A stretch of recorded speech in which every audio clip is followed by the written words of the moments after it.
దేశంలో బొమ్మల పరిశ్రమ శరవేగంగా విస్తరిస్తోంది. దేశంలో ఉత్పత్తి అయ్యే బొమ్మలపై అమెరికా, యూరప్ దేశాలు ఆసక్తి చూపిస్తూ ఉండడంతో ఎగుమతులు క్రమంగా పెరుగుతూ ఉన్నాయి. మరొక వైపు ఇప్పటికే ప్రపంచ మార్కెట్ను సొంతం చేసుకున్న చైనాకు ఇది పెద్ద ఎదురుదెబ్బే అని చెప్పొచ్చు. ప్రస్తుతం అంతర్జాతీయ బొమ్మల మార్కెట్లో చోటు చేసుకుంటున్న పరిణామాలు మన దేశ బొమ్మల పరిశ్రమ వేగంగా విస్తరించేందుకు దోహదపడుతున్నాయి.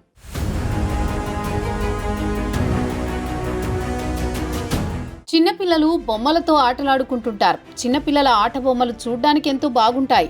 ఆట బొమ్మల పేరు చెబితే మనకు వెంటనే గుర్తొచ్చేది చైనానే. ఎందుకంటే చైనాలో అతి తక్కువ ధరలకే అపరిమిత మోడళ్లలో బొమ్మలు ఉత్పత్తి అవుతాయి. అందుకే చైనా ఉత్పత్తి చేస్తున్న ఆట బొమ్మలు ప్రపంచవ్యాప్త మార్కెట్ను సొంతం చేసుకున్నాయి. చైనాకు ఉన్న ప్రత్యేకత ఏంటంటే ఆయా దేశాల ప్రజల అభిరుచులు, అవసరాలకు తగిన ఆకర్షణీయమైన బొమ్మలు తయారు చేసి అందించడం. అందుకే మన దేశంలో కూడా చైనా బొమ్మలకు భారీ గిరాకీ ఉంటుంది. చైనా బొమ్మల ధర తక్కువగా ఉండడంతో పాటు అవి ఆకట్టుకునే విధంగా ఉంటుండడంతో వాటికి మన దేశంలో భారీ డిమాండ్ ఉంటోంది. ప్రస్తుతం అమెరికా, చైనా దేశాల మధ్య వాణిజ్య విభేదాల నేపథ్యంలో బొమ్మల కోసం చైనా వైపు కాకుండా ప్రత్యామ్నాయ దేశాల వైపు చూస్తున్నారు పాశ్చాత్య దేశాలు. అదే సమయంలో ఈ పరిస్థితిని తమకు అనుకూలంగా మార్చుకునేందుకు భారత్ సైతం ప్రయత్నం చేస్తోంది. ఎలక్ట్రానిక్స్, ఏపీఐ, ఔషధాలతో పాటు బొమ్మల దిగుమతులను చైనా నుంచి తగ్గించాలని, దేశీయంగా వాటి తయారీని పెంచాలంటూ భారత్లోని పారిశ్రామికవేత్తలకు ప్రధాని మోదీ ఇచ్చిన పిలుపు సత్ఫలితాలను ఇస్తోంది. దేశీయంగా నాణ్యమైన బొమ్మల తయారీ కోసం పెట్టుబడులు పెడుతున్నాయని టాయ్ అసోసియేషన్ ఆఫ్ ఇండియా వెల్లడించింది. మన దేశంలోని కంపెనీల ఉత్పత్తి సామర్థ్యం, డిజైన్ డెవలప్మెంట్ వృద్ధి చెందుతున్నాయి.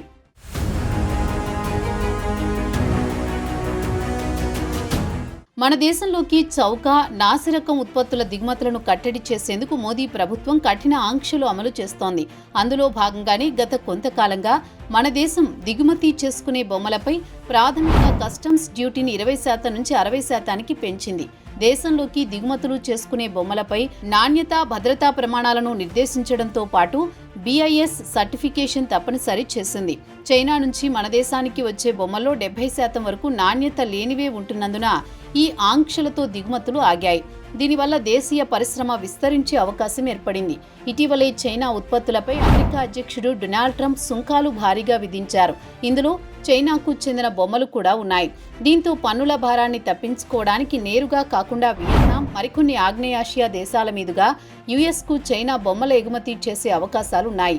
చైనా ఆలోచనను పసిగట్టి ట్రంప్ ప్రభుత్వం తనిఖీలు, నిఘాను సైతం అధికం చేసింది. ఫలితంగా అమెరికాలోని వినియోగదారులు ప్రత్యామ్నాయంగా మన దేశంలోని బొమ్మల తయారీదారుల వైపు చూస్తున్నారు. అమెరికాతో పాటు యూరప్ దేశాలకు చెందిన కంపెనీలతో భారతీయ కంపెనీలు ఒప్పందాలు కుదుర్చుకుని అక్కడి ప్రజల అభిరుచులకు అనుగుణంగా బొమ్మలు తయారు చేసి అందించే దిశగా ప్రయత్నాలు ముమ్మరం చేశాయి. బ్యూరో ఆఫ్ ఇండియన్ స్టాండర్డ్స్ రూపొందించిన నాణ్యతా ప్రమాణాలు మన దేశంలో బొమ్మల తయారీలో ఉన్నత ప్రమాణాలు సాధించడానికి దోహదపడుతున్నాయి. ఇవే ఇప్పుడు మన దేశంలో ఉత్పత్తి అయిన బొమ్మలకు అంతర్జాతీయ మార్కెట్లో భారీ డిమాండ్ ఏర్పడడానికి కూడా ఉపయోగపడుతోంది.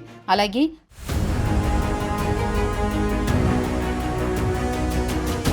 అంతర్జాతీయ మార్కెట్లో ఇతర దేశాలతో పోటీ పడేందుకు మన దేశంలో ఉత్పత్తి అయిన బొమ్మలు మెరుగైన వాటా సంపాదించే అవకాశం కలుగుతోంది. బొమ్మల పరిశ్రమకు ఎదురవుతున్న సవాళ్లను గుర్తించి తగిన పరిష్కారాలు కనుగొనడానికి బొమ్మల కంపెనీలు టాయ్ అసోసియేషన్ ఆఫ్ ఇండియా కృషి చేస్తున్నాయి.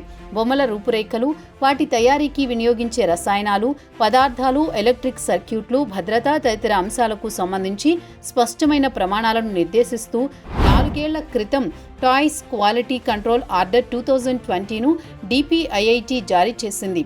దీన్ని BIS కఠినంగా అమలు చేస్తోంది. బొమ్మల ప్రమాణాల్లో ఇతర దేశాల కంటే మనమే మిన్నగా ఉన్నట్టు BIS అధికారులు స్పష్టం చేస్తున్నారు. ప్రస్తుతం మన దేశంలో BIS సర్టిఫికేషన్ గల బొమ్మల తయారీ సంస్థలు 1600 కంటే పైగానే ఉన్నాయి. నాణ్యతా ప్రమాణాలు పాటిస్తున్నందున తమ అమ్మకాలు, ఎగుమతులు పెరిగినట్లు ఆయా సంస్థలు వెల్లడిస్తున్నాయి. ప్రస్తుతం బొమ్మలకు సంబంధించిన మార్కెట్లో మారుతున్న సమీకరణాలు మన దేశానికి కలిసి వస్తున్నాయంటే అతిశయోక్తి లేదు. ఒకప్పటితో పోల్చితే దిగుమతులు తగ్గడం, అదే సమయంలో ఎగుమతులు పెరగడమే దీనికి నిదర్శనం. 2019-24 మధ్యకాలంలో మన దేశంలోకి బొమ్మల దిగుమతులు 70% మేర తగ్గాయి. అదే సమయంలో బొమ్మలను మన దేశంలోని కంపెనీలు తయారు చేస్తున్నందున అమెరికా, మధ్యప్రాచ్యం, ఆఫ్రికా దేశాలకు ఎగుమతులు క్రమంగా పెరుగుతున్నాయి. ఈ పరిస్థితులు ఇలాగే కొనసాగితే 2028 నాటికి మన దేశంలోని బొమ్మల పరిశ్రమ ఏటా 12% వృద్ధిని సాధిస్తూ $3 బిలియన్ స్థాయికి చేరుకుంటుందన్నది సంబంధిత వర్గాలు అంచనా వేస్తున్నాయి. అంతర్జాతీయ మార్కెట్లో ఉన్న పరిస్థితులను క్యాష్ చేసుకునేందుకు భారత్లోని పరిశ్రమలు నాణ్యమైన బొమ్మలను తయారు చేసి ఎగుమతులను పెంచేందుకు చేస్తున్న ప్రయత్నాల్లో సత్ఫలితాలు వస్తున్నాయి. మొత్తంగా బొమ్మల పరిశ్రమలో భారత్ క్రమంగా పుంజుకుంటుండడం చైనాకు మింగుడు పడ్డం లేదు.